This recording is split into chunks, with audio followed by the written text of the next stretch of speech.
Kisa oyire won say the discipline because Eugene Boakye Antwi part of MPs a brave drew ya omo ka say finance minister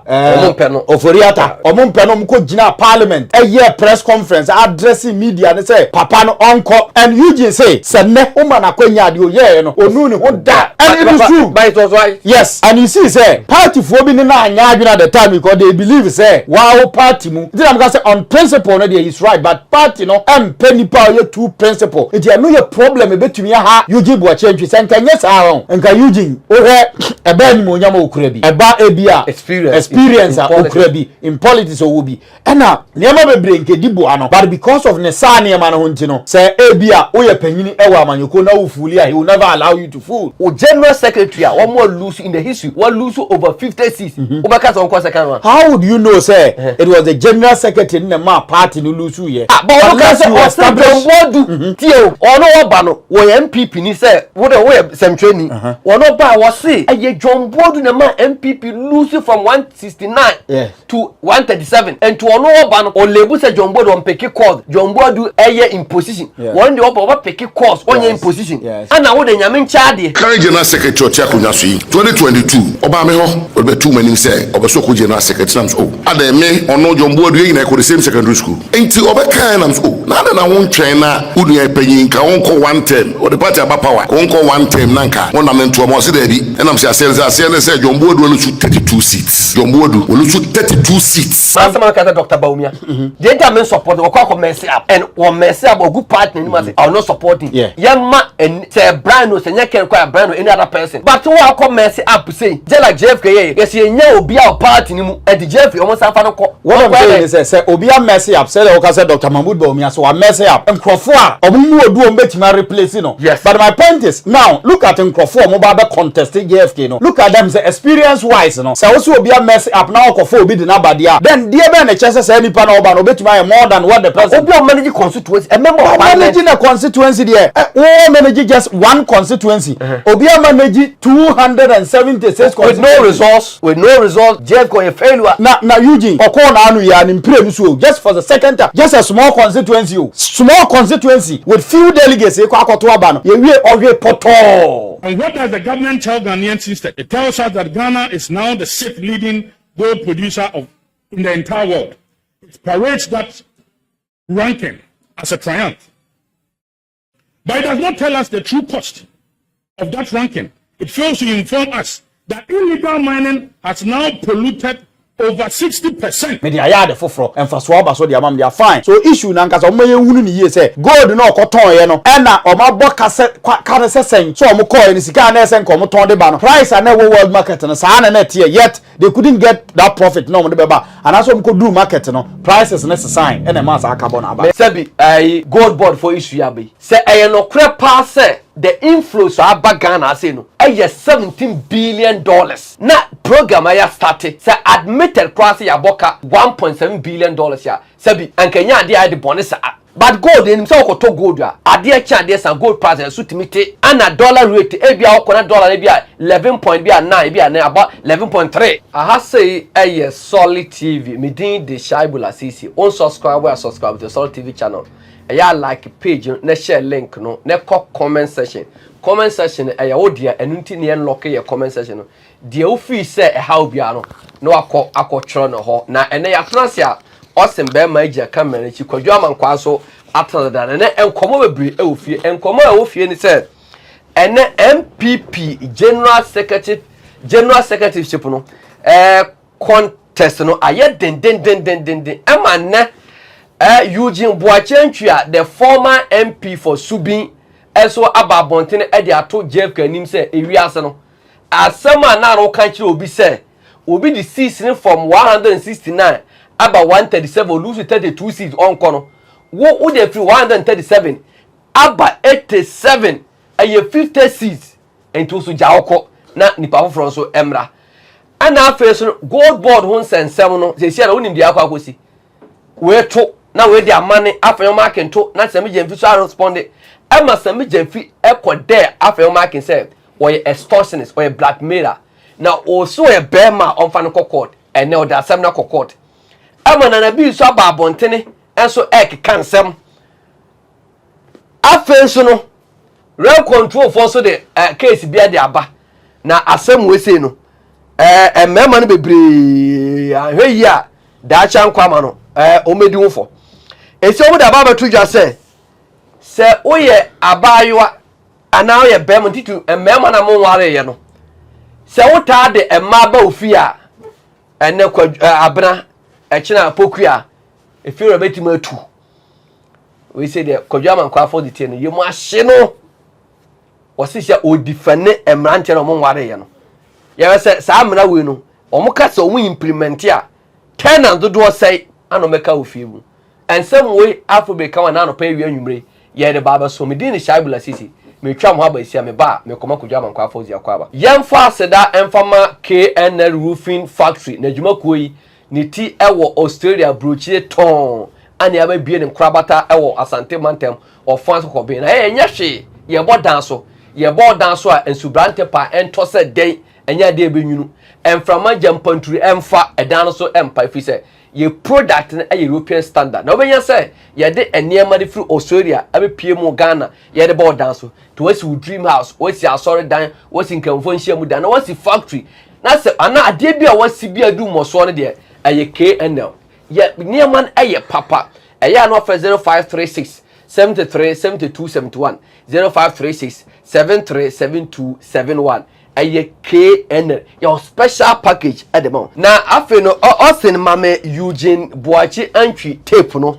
na ye ma begin conversation proper e wa se current general secretary Chakunya so 2022 oba me ho obe too many say oba so ko general secretary so ademe ono jombo adu yin na same secondary school enti oba kan na so na won twen na unia panyin ka won ko 1 term o the party aba power ko won ko 1 term nanka won na mentu mo se da bi enam se asel say jombo adu lu 32 seats jombo adu lu 32 seats and so that try abemo ye de akungana ma mono ko so na party for jedi o kan tumi ko to ma kodua on ba ya lu 50 seats asemu ye ko ejina ne boa abusuafo not only so lu 50 seats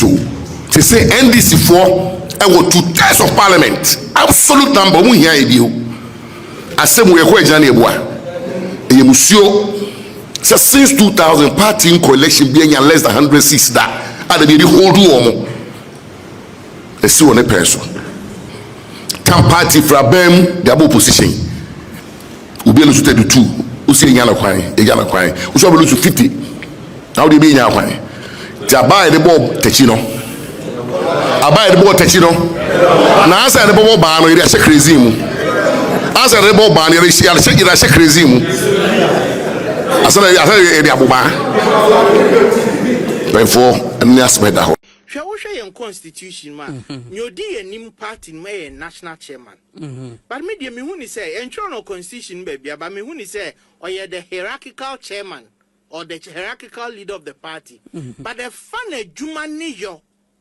pa dia me fan say the general secretary is the functional leader of the party and I'm say enyoma bebre office no ya massa office no aye central nintino etoda unyo obi ote ho no nyim ne left from the right ye ba ni say confusion ye basa na center nintumi hold. That is why I have said and will continue to say the general secretary is the weakest link in this current administration eba na wie if say enyoma ekosi this one that is Dr. China and after the Eugene Boakye Antwi na NPP omo context no omo nipa 4 Sylvester Tete the former English Amanfrom MP former Subin MP JFK himself and the sitting treasurer for the new patriotic party Dr. China was say move from the treasurership no and akojino say kojawankwa isha JFK dia be to dwano no the new patriotic party NPP contest now mo ba be kono I think be ye yipa ye first vice hono okay and general secretary ya kan ho asem I don't know why at the first vice position no e wo ye ba ko asa konkron se sen wo do so papa minim ebia de Steven Tim be ye ntino amoma hunu se first vice yes anya normal yi keke if o ye careful o ye now ye lucky a obetumi anya position papa di because they say no Akoye say edu ba bi no na bute kura na say so opeso you say nanka chama bute na dwene so obeko bi ma ko be too powerful obetumi control party because at the time no na chairman ni first vice chairman ko eni ma bi wo dabi obi anim so oba say na pomuden shedan sisunti woko akopa yare saba ne firi o ma biem enti ama dodo na ado mani ko ba general secretary you see it tells you say all is not well in the new patriotic party when it comes to the leadership no because utie de Eugene Boakye Antwi ka utie de Dr. China kan na kamia ye say they have problem with the general secretary of this year and no na yemi nwanwa kakra so omunyina aso firi ba bi fa akon we say na sometimes no tribalism ni me firi ana e to da a play role e wa amanyosem tinka ye ena bi a JFK free Ashanti region Eugene free area northern region ena Dr. China also free central region anase bono afokura bono region anase ba bi a enka e bi a decide no beba here is the case they are all coming from Ashanti region yeah and all young crofo ma sha se o mo kasa TB Mane general secretary they are all coming from Ashanti region and I don't see the reason why Saudi and Eba you found back ni edi ho nkoma me yesterday I said it say for Justin Frimpong could you have to continue as general secretary no I support it the reason why because I'm supporting is say sa nipa ya bobo mu din o maka ni nyina yan sha se free Sylvester Tete former member of parliament I don't know how well I know him frankly speaking me share that name no bebre na me share that hunu e bia the political yi bebre be ma bia metumi aka so say nipa we oba be general secretary obetumi de na si wo you see vying for this position so no ya na availability anyhow popular ne ma hodo bebre na account to ono say me de na call enchen me de na to nchen na metumi ahwe fa obi to say Eugene Boakye Antwi Eugene has been a member of parliament for Subi Empremienu na mprensa so na wo kwa eno so mkoto abadi tia no femfram Eugene the way was your conduct and the way the behavior this tia no I say you see he's somebody and ko betumi aye adwuma but he's too principled and in Ghana politics no principle dabi Ghana politics na tuoze tia no omo shedam pe principle bebre sa so just o yire won sa so the discipline because Eugene Boakye Antwi here part of NPP sa ebre bi duru ya omo ka say finance minister omo pe no oforiata omo mpe no mko gina parliament a year press conference addressing media and say papa no onko and Eugene say sene o man akwanya ade o ye no onu ni ho da and it is true but it was right yes and you see say party for bi ni na anya adwena at the time because they believe say wow party mu it am say on principle no dey is right but party no penny power ye two principle it ya no your problem e betumi ha Eugene Boakye Antwi say nka nyesa ha nka Eugene o he eba ni mo nyama okura bi eba ebia experience okura bi in politics o wo bi na nyama bebre nke dibo ano but because of ne sa nyama no honti no say ebia o ye panyini ewa amanyoko na wo fuli he will never allow you to fool na ankonko ye say ase we misiro ntide bia no ma ye din na mte ho ekọ ha na mekọ ha ase me ye hunu me yie no Eugene me ye sure so oye the type say ekosi ye obeka ekosi ye obetumi aka ba no for now be bia NPP amanyoko ni gina sisi ano unless e bia na nka NPP wa abem na obehia the lives of Eugene Boakye Antwi so obetumi because no dey say nka me fans afa na NPP abem to say the NDC aba sisi ye ya na your first term and the probability of getting second term always na na da hot mo bia especially from 1992 dey ba no nje eden ya nipa no obesan nye tumi biem tie no dey wo Eugene ananka wo discipline crofo wo party nim say be ya the next election no kran so vote so te kura no a enko 8 years e bia wo ko efie no na o the discipline about party but when you are in opposition you need somebody or you flexible kakra you need somebody or you soft kakra sabi ase onu ase sabi onimnyansa onu ase ompe ne ho asem onu ase one nkrofo vibe no enu ntira ma Justin Frimpong kodua wo a little advantage over nkrofo akani nyina ofo obi ti se ba ko akakra Dr. China I don't see the reason why Dr. China is your man and I don't see the reason why Dr. China be move with their free treasure ho because that is it also in the background of financials and so now I was expecting say medical doctor okay but when it comes to finance I think it's all background so yes it na yem nwanwa say all move away from the says how tie there then it means that the na yetete say treasure no e bia okra wo so skem we no na kwaji sika eti ya de metewa ye den se na general secretary na kwaji sika ba dia dem so ba general secretary na makọ kwaji sika na ba you see e kire me say sa problem na bia na ho se nkente sa enka treasure na sika sem ni bibia won nsem a na obetumi aye bibia enka onya that position was okọ general secretary akọ contest am na me tie ni video ni sesia it means say on JFK there's a problem. I thought we tie Eugene so there's a problem but odi Eugene ya ba mi mamenka Eugene asem na wo kan wo men edu ba bi abana na nya adwini nkonkosi say JFK ba ne nchen be ka kire ne say Jomboadu yeah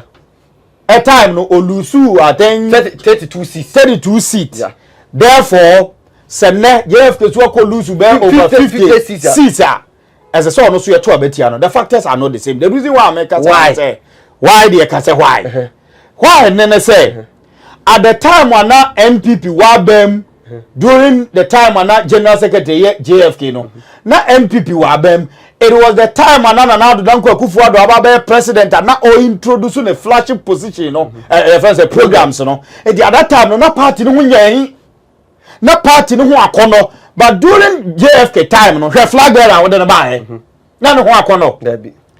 na that time no na NPP na division shede nim na fashion nim na honorable Kennedy akompre kwa Japan na na ho fama any the wo see yire ne ho eye campaign and the time of JFK no your friends say Jomboadu no me nye sure say JFK time no sa de ni see and the factors ni say at the time no honorable Kennedy Japan akọ contest ama sabe nkrofo bi adinatam nkrofo bi akansemfo ache and we nipa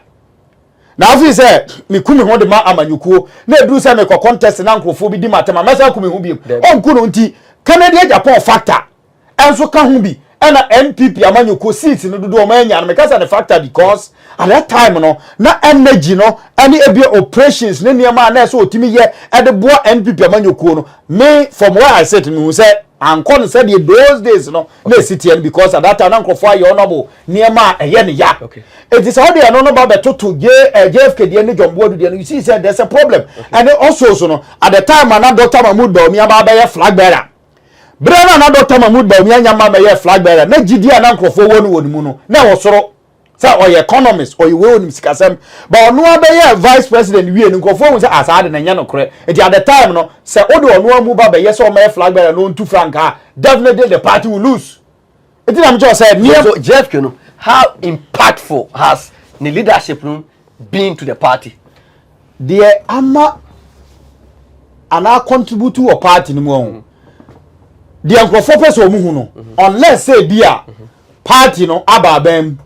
and now say party na koto aba foforo bi na bia flag bearer foforo ho and no you can judge it from the Americans but say see akasa say obi say how impactful and why now in the situation there's no chairman in the party why they didn't see from and in the situation Nana Danko Akufo-Addo was the president and he was bossu okay and he more or less no Obehu general secretary say you are just a younger boy you are just a small boy so most of the decisions ni be crowd e be at the neck level no e party no be take and ye can party no so a ye ni momu anom ye party no nye JFK na ye party no enti obehu say niema bebre ho da so e manfo na ye party ye JFK this time no yes ato abama na one sama me a portion blame say ya mama anye unless say because JFK on one breath was say ye manen ye okay and another breath and la ko fa ne for mo say even top down approach no e wonu initiative but no be so the reason now make can say now no nkrofo na bia no mo ho a no mo yes intudua no they will no more be there okay the lives of Abia the former president and Abia Oyebosu at the time no because you and I know say now JFK wasn't president candidate there be no Jomboadu no Jomboadu so definitely who timi fa hu na oba be wura mu a obenya problem with the president and ono so na tumi nyina won nsem in as much as say party the chairman and the control party no bo as a president wo ho na as a president no free party mu a definitely on the control because party no o uniska Jeff or pair resource on one farmer no o say or compare of resources that say resource no ko ye one farmer no I know there onya resource or deliver poorly obenya resource because that party no wa bem definitely no the resource with the resource we deliver poorly but you know without resource also but I make sure say factors no be do so because at the time no na niema na MPP nankasa as a political party performance and we put in up no if you try say okokofa angel cross and ko ma di general secretary na chairman no baby but kwajabankwe say MPP or bona fide property say our company o general secretary one more lose in the history one lose over 50 seats obaka so on second one. How would you know say it was the general secretary in the party no lose here but obaka say establish tio ono oba no wo MPP ni say wo de wo sem training ono ba wo say eye John Bodu na ma MPP lose from 169 to 137 and to ono oba no o lebu say John Bodu on pick course John Bodu eye in position one the oba pick course on in position ana wo de nyame ncha de 32 na John Bodu lose oba lose 50 ajira mga say yes a factor no nko na ma party ni lose about now that I work as here what can yama be that town say on picket course or imposing crofo so any say so now you are looking at it from one angle say obefadi free abia we lose 30 something or no so about lose 50 seats and then be say factors be na contribute to yama John Bodu lose 32 seats no even John Bodu time no na COVID time and all over the world President Bia no so Lucy Donald Trump Lucy Brazil Bolsonaro Lucy but John Bodu was able to keep Nanado in governance America no and to share and then John Bodu modern boy okay and am I been COVID all over the world Obia to about 2020 Bia lost the election but John Bodu to me though say he lost some of the seats 32 seats and yet seat in Kuma but he was able to maintain the presidency wo so anya de na wo na betima ye and the man wo dey no cover no bibia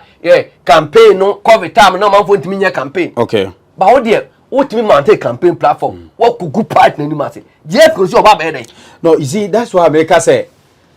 at the time no you also look at your political history say na political party be anywhere no aba watwa one term da there's no political party in Ghana about 1992 a year yeah but no watwa one term da so and also sa history ne guide John Bodu ntina the next one otimi nya adiem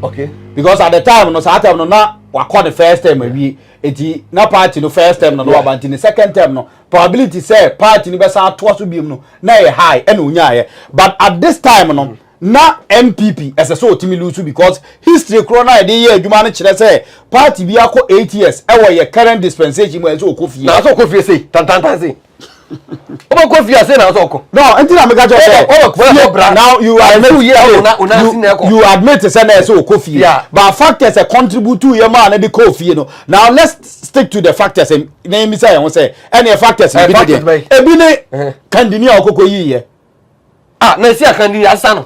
Some kaba ebi ni kandini awi ye two ebi ne fashion ba NPP amanjiko because John Bodu time no na do contest obi eno contest no was there a contest nobody but so they was in agu no me so they see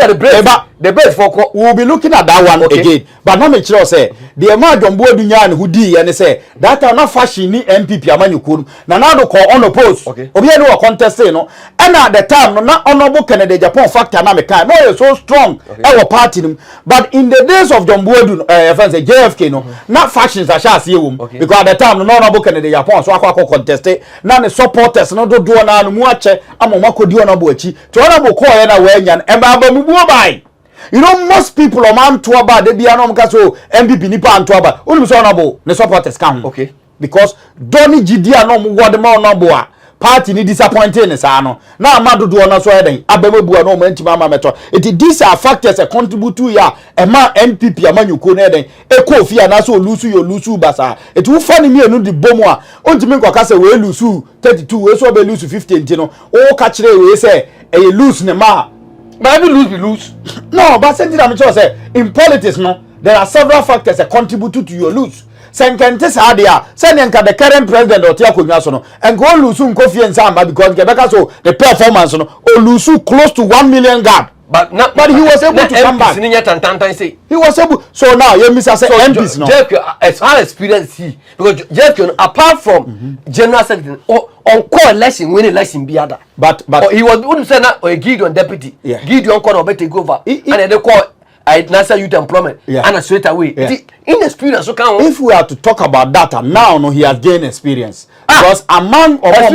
no, sir, if you are to say inexperience, and now he has gotten that experience. Now say so more will be able to occupy that position in Bidau. If you are an NPP, it doesn't mean say you can be a general secretary. If you are this, if you are a treasurer, it doesn't mean say you can be a general secretary. So if we are to talk of experience, Nipa say we occupy position. Say you are John Bodu say and also general secretary. And you can because or no or experience in young farmer because on who hold that position in be pen and wakwa why there was but Nipa Naya. I can't remember Obiero was say general secretary position, you know, or experience. But Dr. China experience, those say or have treasure order. The first time MPP, a really sika, our party, and we have Eugene Boakye swap, Obia what manage a whole constituency as a member of party. But a constituency is just a fraction of you. Hey, baby, representing a Nipa. Yes, over 30,000. Yes, small place. But MPP, yeah, they are more so a general secretary training. What can mess up?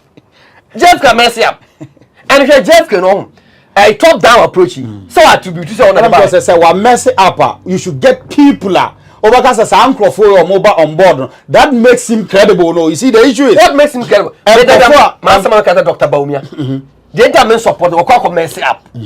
And one mess up a good partner, you must say, I'm not supporting. Yeah. Young man and say Brian no say you can require Brian or any other person. But who are come mess up say, just like JFK, yes, you know be our party and the JFK almost have no what I'm saying is say Obia mess up, said Dr. Mahmoud Baumia, so I mess up. Now I will say yeah the Brian and Kennedy Japan, but it means we have equally Nkrofoa. Replace, you know. Yes. But my point is now look at Nkrofoa mobile contesting JFK, you know. Look at them say experience wise, you know. So also be a mess up now Nkrofoa be the nabadia. Then dear Ben chances any pan over no bet more than what the president managing constituency. A member of managing a constituency there. Managing just one constituency. Obia managing 276 with no resource. With no result, JFK a failure. Now Eugene. Just for the second time, just a small constituency. Small constituency with few delegates. You voter Eugene or you no a assembly or just a small constituency. So if you are to go by that argument there, then Sanipan on some fata and also on fit this will be to me contest. What does it? And do you think, sir? JFK will be a good candidate for the new patriotic party. For now, if I was telling you, say Abia, yeah, the lives of Samia Wukunumne others no be eba on board, say, among contested for general secretary position there, can go for them, say, so experience. But with Nkrofoa, say, see, Bay, Dr. China, Sylvester Tete, and the Eugene Boakye, I think, say, Eugene, able to marry better. And at the time a party were abem and you know Timia instill discipline. But now that the party in opposition, it will be difficult if almost fall on this other terrain perform a very difficult party in between. MPP money passana. It's over to them. Say, see Omubia Kwenya de Toho. Eti adan na afoforo bebere na ntimi ankofa forms say ombe contest as general secretary say obia we ne ho kari ne ho e no hu so say me kwa metumi awen ne no call ye dia then ubebisa sa question but obia ntimi ankon de then they believe say sa nipa aka ne ho ne betumi hold party na mana ye obia na or JFK say yen crediting with the top down approach, you know. Me kai say before the election me be can say JFK na B Samia Oku o makwa ho hia mo Brazils o makwa ho hia mo London Echo plan about the top-down approach. JFK be used to crack that against me, sir. Meme bois. And then the JFK air crediting himself. What are they top-down approach at the by? Adia and net party ni emojija. And you probably feel the top-down approach I'm about I'm a buano. Or say another year or Trump cardia party from Fanyas to Abamo. And hopefully the JFK will be a good candidate for a new party. You see, that many want to about because of us messy up. The top-down approach, you know, he's not the only person or can want him. Many people are talking about it, say aboa him because ebia senkomo any can year no nanka ntawantawa nka beba party no no. And I say the SEC attend me a course who mun Castella no ke pending ke gusu anka yetwen. So on that score they believe so mo ye ne ntem wie ye no ebufu a won krofo mu no Say see the base for no say the base for more a political party. If NPP Amanyuku will be able to talk to them. May they ask them can. So met me no makasa, it means they have enough time to deal with them. But senke bi o man yan in terms say see and that's so da and kasa and some na akoso abronya no monse mo makeka koka crunch no monse mo makeka and still and that's so da eba so come o ya for modern call by that's what you come kakra and say me say o blast koka election now blast ahene it wasn't ka sansem ni nyina no nka yeto hyedan ka wo anka etwen the party will not get ample time or make media dealing with those issues no on that score no ntino feel say the top down approach no go start the free haba and abo mo ama no matumi ehunu problems e wa manyuku no it is a problems na and all kan ho asem say when tumi ahwa solve if he is given another opportunity no when tumi ahwa solve there then you betumi blame ni say o say top down approach na your best na the best ya dem a we and then why you dey found what you solve problems na no so when you solve you dey failure but for now there you cannot fault him was hard Austin mame Nana B so asakwa press conference Nana B tip no. There's no funding available for employment of our youth. They promised one job, 3 shifts. Now their own youth are lamenting. The NDC youth, they are lamenting. Now you have an NDC MP who says that you should now go into Indomie selling. They are unable to provide jobs for the youth. Yet we have an institution that has caused us $1.7 billion loss, 22 billion Ghana cedis. There is enough exposure, enough appetite, and enough mismanagement to cause losses of 1.7 billion in a single year when we are faced with a lot of economic challenges. This same government's incompetence and its policy dissonance have allowed illegal mining to explode across the country. Our water bodies are dying. Our farmlands are poisoned. Our forest reserves are being torn apart. Even our oceans are feeling the damage. And I can tell you, Galamsey is now worse because of Gold Board. And they themselves, they have indirectly admitted that. Galamsey is worse off now. His Excellency, the President himself says that his own people into Galamsey. I don't know what he has done about that. But Gold Board can tell you now is the cause of the environmental destruction we are seeing. They are now responsible for Galamsey. I'm telling you, it's a fact.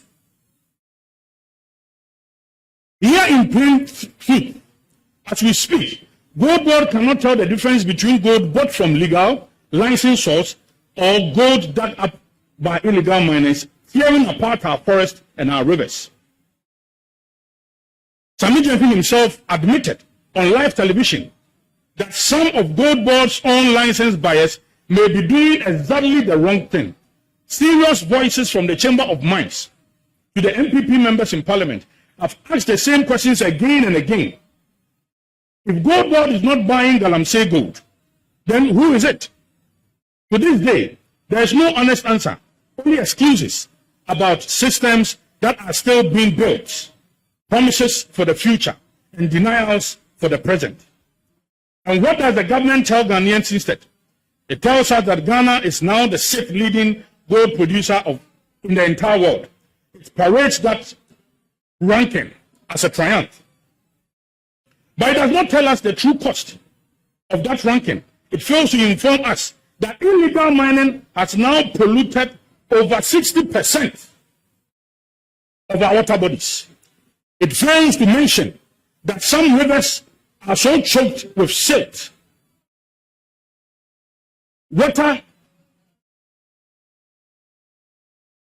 It fails to mention that some rivers are so choked with silt that Ghana water has to do, in some cases, shut down treatment plants entirely because the water flowing is simply so dirty that it cannot be treated. It fails to mention that the cost of treating our water. Fozzy, that is the first vice chairperson of the new patriotic party, aspirant. Henry Nana Boakye. So far them say Nana B Jinamu, Dr. Boakye candidate Nana Kumie Jinamu, Mustafa Hamid Jinamu. Na na yido onso e hwan candidate. Nana B e hwan candidate. Nana B no anko na. Adamuza. Anko na. Sa. Nyame be hwame. Na se Nana B so se na so no so oba wana. Oh Nana B kwa Dr. Boakye mpeni di ate. Na no wan. Ona so onamu. Oni man kunam nyame hwe no se sampa mu nyanso mu ko first na so no so na ni tape bi ba ya tama o masa so fer ba bi mfa say papa no Dr. Baumia e ko no aboken ho no o ko no na akoma di nachi o se na akoma de ne de I believe but na bi de na person na akoma de say na bi onye candidate so no ban na yes duru ba bi I think say na office no o proposition yeah me na bi de oni nyame nante e say asanza ngoma na bi de so ko to abama na ye ho asem bad for to abama na ho asem e say na so aba kata de fa gold ball ho sensem no e say gold ball no e say mo say na koja mo campaign be so NDC ba ban mu for close to 2 years no so far say NPP for at this time no omanya omo enti we can we so can you see the gold board issue na ngasa na maka say omo nka no crunch na ma ye hu no kre wo asem no emu the amase si akra sa be he ye say extortionist nsem na ba mu say afenyo markings therefore as say afenyo call all out and no so ko share the flag bearer okay and then ko din komo initially no say on take matter on or the amanyame na we are the nipa be bia no da wanim o jeff nyame ba o ko shia flag bearer ba no ko gi case ni free nyame nsem na say there or say or the be court okay. And so I see say NPP as a political party honorable afenyo markings as a leader no episode ye bia the sign it whether you good or say you bad it is a matter when me sure say be ending ne and say be ending ochina but enkomodie na nkasa no say gold board for aboka ana omumoka Bank of Ghana na cotton gold no and answer why na cotton gold no I am still surprised say see abesi na ye hu say Bank of Ghana for etime issue statement me ye hu say yes ampa because now gold board for say enye omo na cotton gold no omo toto omo to wi a omo de ma Bank of Ghana na Bank of Ghana mum akwa ye trading no it is a Bank of Ghana na koye trading ne dia na Bank of Ghana mum na aboka and then there from the NPP also point and say Bank of Ghana there enye institution obeti maka so aboka am na yi because wo no okwaji sika de free no ho it is ono kra na ade asoma na so onkoko tomra kra Bank of Ghana issues sika de ma gold board for the akwa kototo enti mu koto wi asu e bi afini mu nyina no ye ma mo wanga na cedi it is ye koton de bar as I say Ghana ye kwa kodi ni etimi nyamfa so ne uzo 1 cedi na ye issue free Bank of Ghana for account mu a in the name of gold board for ye koton ba ye no ye nya additional 2 cedis enti ye chese ye nyamfa so ba se ye koton ba ne ye konya 50 pesos there it means say a gold board as an entity no any ye disika na ma say mo nko di Ghana say Ghana ye di nyina no e fa mo ho ti se ka ba ye mo a say ye wuni pa ye mfa blame no mfa ma no eno na NPP amanyuko ni gina so say any ye kia ne kin yes I'm mfine ne nkrofo na aboka and you see sometimes otoda ya na ye personalize issues ni bebre sami jemfi as also person or that gold board na no so ye factor and until na ebia issue na ba be ye bebre no because of niema bia or so ye bra na omo wa ban mu no NPP as a political party who say sami jemfi influence na mo marry ontimi nyimfiri mu bi e ka ho bi na ma NPP timi co opposition ti say na omo so anya no a sa asam no say the city so far as you are the CEO of the gold board na there one wa ma company na boka and sami jemfi so say on tena ho ma kan chance on na ye gold board CEO di no say can e free no say e free no or na yemfa sa asam no fa nto no so it there and abi kokoye there say the usual press conference and there's obi aye na otimi de ma ye hu say yes and or ye adwuma but to see e kan no kre power proving with documents say we na aboka dey sha go see am na otia see am share dan TBB as say obi a sheda apart from the IMF for document and for the IMF no dey men no men sheda hu no omo no unum say gold sika ye ton aye nya no omo mpe na be dey na ba IMF aba be pesca because yakoton gold ni nya 9 point something billion 17 billion yes 17 billion yes we call IMF no ye call 3 billion it is 70 billion do say na abeke kan bomu and the IMF be say 1 2 3 4 5 ni yetu acha the 6 yes and yetu acha da no and the IMF member say administration bi aba okobi it is a 4 years 6 imagine 4 times 6 do a obenya no na kire say sa mfie no dodo no ye ma IMF bi to vi say omo na be omo de enye omo de it definitely on ba be keka nsam a ebe ma ya nkasa no de bia na ebenya problem but instead say ye Ghana fo ebetumi atena say na ye tumi hu say okay that policy na de ba e boy na say emwa are we gaining from it or not no and ye jade ato na we are following what the IMF is saying so therefore yen kan say IMF for say akoton gold abokan ye nyai gold dwuma no na yen fa ye gold ni nyina fa nkwa bruti say the first ye de cost anana we shouldn't listen to them yen said policy na be boy na problems bi aba yen correct problems no ni ntimi to policy no because anya hwe baba kana bana e betimi attribute kaka to Dr. Boakye na because some say am so some jam fit credit Dr. Boakye say sa domestic gold purchase program e Dr. Boakye na start here they say what start here then say well say no edipa say see an kana aba ne de just recently gold a ye koto ya ye kwa akoton say na bia the concept ni nyina no ye kofa de ba ye no and akofa problem about that is why you mentioned Dr. Boakye but the issue ni say see ano a stipulated time be gold wa ye de call ye kofa gold for oil say boka once a gold for oil ye boka me check your boka over 7 point something billion sir but the issue ni say ultimate rationalize the fraud say obia ye we ntini yamfa we nkonko ye we say no if matter na ba we talk about this if there is also another day I offer gold for oil policy and so the about tour na do na so say policy na ngasa na nye papa because untimi nkan chem say me oil na me gold da say the honorable Kennedy Japan be kan say ada na me nkoton me gold me koton we na me hia oil na ma to de aba untimi nkan chem say me mfa me gold ne mra na e bia ye quantify wie na e be wie say oil price etimi drop na akosoro but e bia na gold price na de e be kosoro de bia enti say wo do gold nu kokogya nipa na oil no bo ba for ma wo no walusu ba gold ni de ono de wanya sika so if it is also about that one yem fair no so ni ntimi ni nkomo but now no se sia no the amount and crofo ko to 2 point something billion no issue ayen say yes am pa say